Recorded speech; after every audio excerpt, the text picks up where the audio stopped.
చుట్టింది. ముఖ్యమంత్రి నారా చంద్రబాబు నాయుడు ఆలోచనల మేరకు ప్రధానమంత్రి మత్స్య సంపద యోజన పథకం కింద ఆదివారం 2వ విడత కోటంరెడ్డి గిరిధర్ రెడ్డి చెరువులోకి వదిలారు.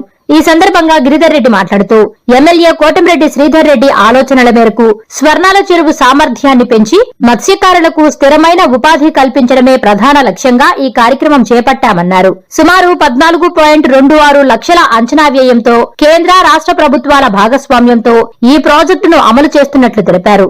ఈ పథకం ద్వారా నియోజకవర్గంలోని 280 మత్స్యకార కుటుంబాలకు ప్రత్యక్షంగా లబ్ధి చేకూరుతుందని ఆయన వివరించారు. చెరువు అభివృద్ధి అనంతరం చేపల ఉత్పత్తి పెరిగి మత్స్యకారుల ఆదాయం గణనీయంగా వృద్ధి చెందుతుందని మత్స్యశాఖ అధికారులు ఆశాభావం వ్యక్తం చేశారు. గ్రామీణ ప్రాంతాల్లో ఉపాధి అవకాశాలను పెంచడంతో పాటు మత్స్యరంగ అభివృద్ధికి కూటమి ప్రభుత్వం కట్టుబడి ఉందని గిరిధర్ రెడ్డి పేర్కొన్నారు. ఈ కార్యక్రమంలో ఫిషరీస్ డిపార్ట్మెంట్ అధికారులు, తెలుగుదేశం పార్టీ నాయకులు మరియు స్థానిక మత్స్యకారులు పెద్ద సంఖ్యలో పాల్గొన్నారు.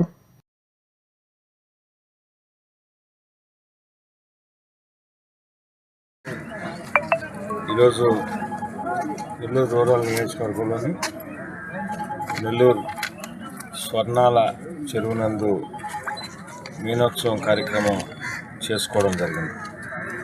నెల్లూరు రూరల్ నియోజకవర్గం పరిధిలోని నెల్లూరు స్వర్ణాల చెరువులో నృత్య సంపద పెంపుదల కొరకు, అదేవిధంగా మత్స్యకారుల జీవనోపాధి పెంచేదానికి ఈ కార్యక్రమాన్ని ప్రత్యేకంగా తీసుకోవడం జరిగింది.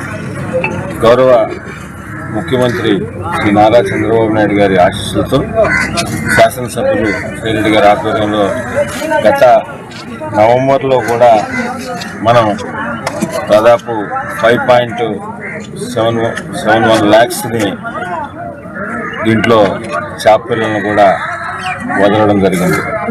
అదేవిధంగా 2వ విడతగా ఈరోజు స్వర్ణాల చెరువులో ప్రధానమంత్రి మత్స్య సంపద యోజన పథకం కింద గత నవంబర్ నెలలో ఏదైతే 5.71 lakhs వదిలామో, అదేవిధంగా 2వ విడతగా ఈరోజు దాదాపు 8,50,000 పిల్లలను కూడా వదలడం జరిగింది.